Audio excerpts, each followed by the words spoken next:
What is up, guys? We're back in black in another episode of For the Greater. This is a video series where we answer the questions left by you, the viewer. If you have a question for us, comment down below. Put question in front of your question because we get those questions first. And I did this kind of quick, but as always, it's the Sound Alchemist here with Gersh 1. And our question of the day is from Dumpy Man? No, it's BD112. Dumpy Man. How powerful was humanity during the Dark Age of technology? Are we talking on the level of the Quark, the Eldar in their prime? On the level of the Necrontyr / Catan? Are we talking on the same level as the old ones in their prime? No, none of that. Yeah. Humanity during the Golden Age, it was more of like exploration. So think of like America during the Roaring '20s, and then they followed by the Depression. But pretty much, yeah. Hit it right on the nose. So it's exactly like that. If we look back, certain people were obviously booming. There were forge worlds that were created during the Golden Age that, like, to this day, some of that or most of the technology is just like awe-inspiring. We don't really know how it works. STCs were like an invention or a marvel of humanity's invention that like has never been duplicated. Right.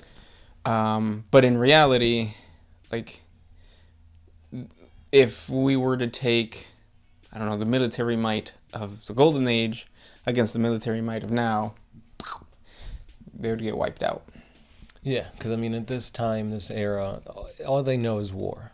There's no other, like, pastime, I guess. I mean, yeah, you got, like, your pleasure planets, and, like, people are working until they die, but, like, war is, like, the main thriving force in the galaxy right now. And with the Golden Age, like, they weren't, I mean, yeah, there was still, like, Xenos and, you know, rivals that would come up and they'd fight against them. But as a whole, they weren't mobilized militarily like that. Yeah, so there's a lot of disconnection. It wasn't the Imperium. It was a bunch of small human empires scattered all over the place that were cooperating. So, yeah, because at this point, the Emperor was still hidden. Yep. And I think part of it is during the Unification War, the Emperor had this big thing of like hating religion, and that's because during the Golden Age of technology, a lot of the downfall to humanity was because of like the divisions that happened because of religion, ideologies, and stuff like that. Right, which we've seen that throughout all of history. Wars being fought because you don't believe what I believe. Right. You're only supposed to pray to this god. And then when you compare them to, like, the Quark were unified. You compare them to the Necrontyr were unified because of the War in Heaven. Right. Old ones, same thing. So humanity did not have that during the Golden Age. They were exploring and divided. Correct.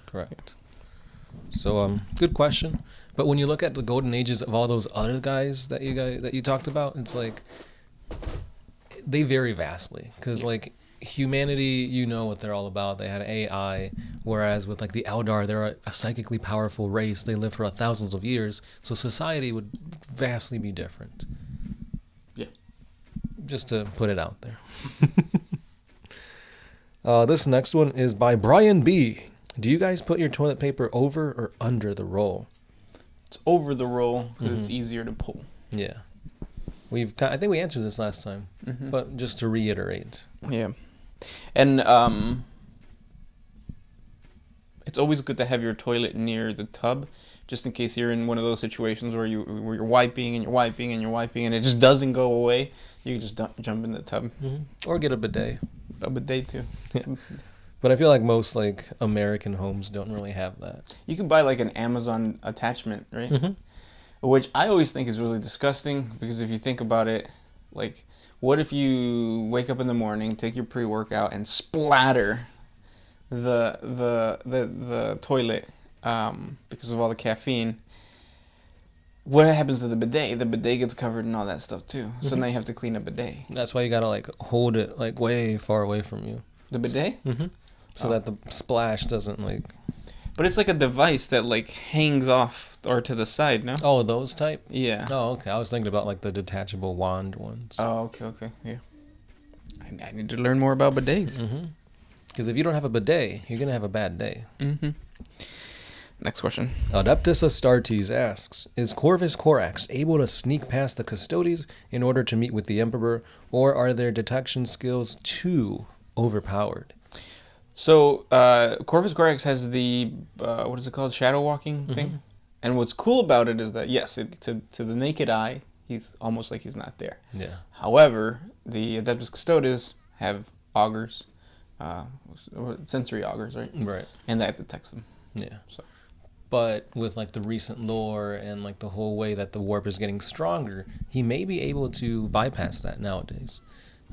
Because as strong as the Adeptus Custodes are, at the end of the day, they're just augmented humans. They're not Astartes. They do kind of have like a psychic registration, so they could use some psychic powers. But I mean, you're talking about a Primarch who, with the Cicatrice Maledictum making psychic powers even stronger, he may be able to do it now. But I don't know if it's been confirmed or denied just yet. Yeah, and I think that's the key, that like he's a named character. He's a Primarch, so if GW wants him to do it, he can do it. Yeah. Just like if Sanguinius ever comes back, we're all just going to accept it. Yeah. Even though it defeats the purpose of Horus and him battling and the whole betrayal, and yeah, but whatever. Next question comes from Outnode. If everyone had 2 brains, would your first brain be flying through space at the speed of sound? If so, would your second brain be out there chasing after it? That's too metaphorical, man. Yeah. I don't know, man. I feel like, what would be the point of having 2 brains if one's always trying to put the other one under, Its control? That might be what's happening anyways. Have you... Like the right brain versus the left brain and all that? Yeah, where like... or even people with Tourette's.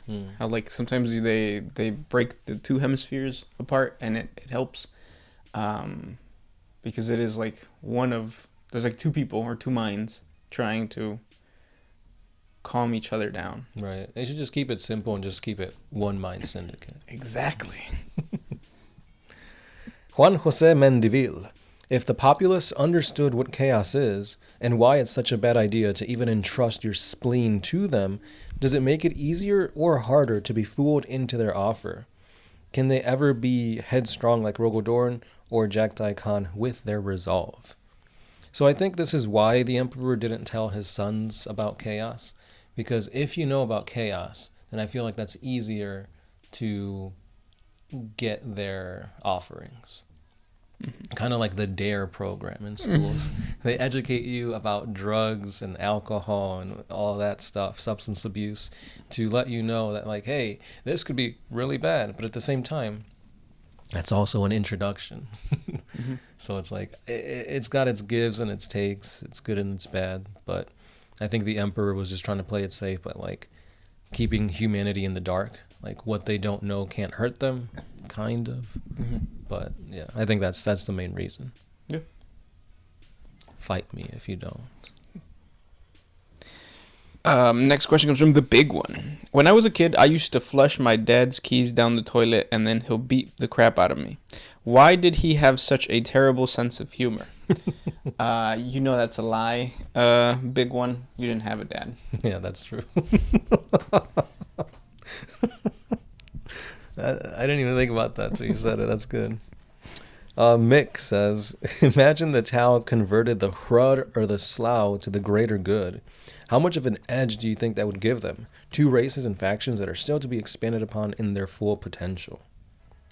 Super duper. Well, no, it really depends. Because like, the Vespids on paper are fucking amazing. They are. Their weaponry is able to tear through like Space Marines like paper. They don't even think like normal sentient beings. They're in a completely different, or they're in a higher level. Yeah. Because of like the hive mind and the connection, or like we're limited by sound and by like. Yeah, these guys got vibrations and shit going on. Yeah, they can communicate on a completely higher level. Yeah. So. But they don't expand on that. No, they don't. So yeah, I think if GW just adds anything else to the Tau, at least auxiliary-wise, it's not going to be anything game-breaking or crazy. Like, we saw that with 9th edition. Everybody was hoping, some crude stuff, some more auxiliaries are going to be joining.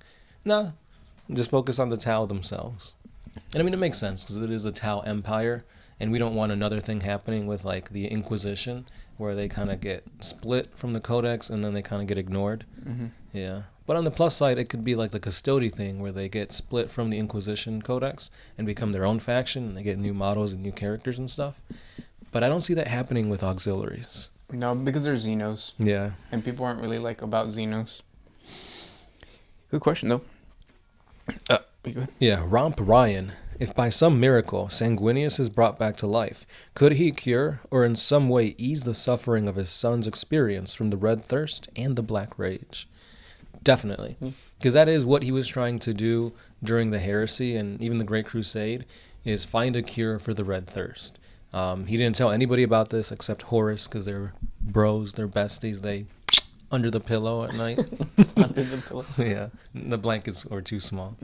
So, because he knew that if the Emperor knew about the Red Thirst, that what happened to the Lost Legions might happen to his legion. And unfortunately, he didn't get a chance to find a cure, because obviously the heresy happened, and he had to fight his blood brother Horus and die at his hands, and that's what caused the Black Rage. So it'd be a very interesting dynamic to see how and what Sanguinius would do to try to reverse those effects, because it just got worse after his death. Yeah. Yep.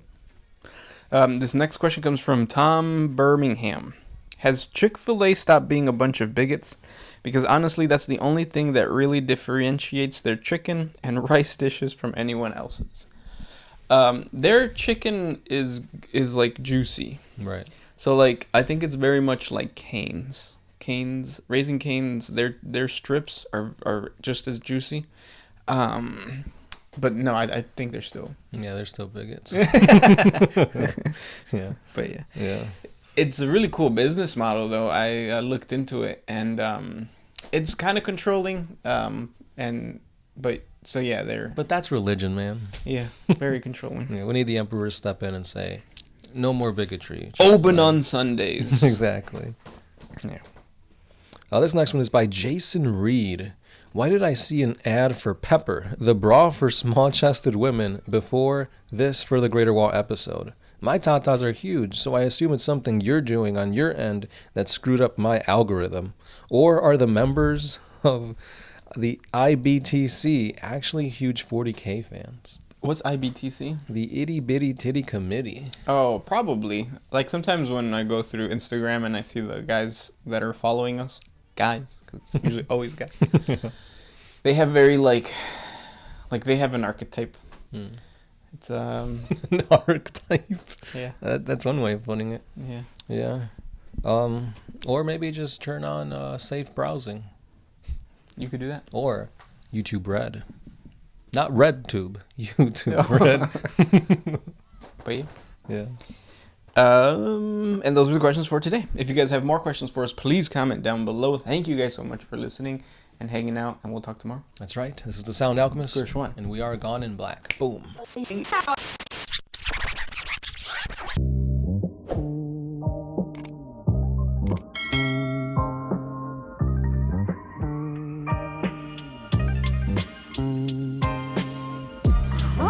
you took my freedom first.